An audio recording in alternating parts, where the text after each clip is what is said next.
பள்ளிக்கட்டு சபரிமலைக்கு கல்லும் முள்ளும் காலிக்கு மெத்தை சுவாமியே ஐயப்போ ஐயப்போ சுவாமியே.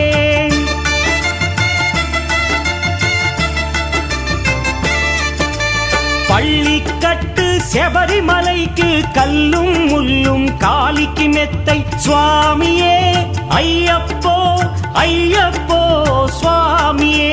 నెయ్యాభిషేకం చేయండి హారతులిచ్చి కొలవండి ఇరుముడి స్వామికి భక్తిగా ఇచ్చి వేదన తీరగ వేడండి అయ్యప్పను కని పిలవండి స్వామియే అయ్యప్పో అయ్యప్పో స్వామియే.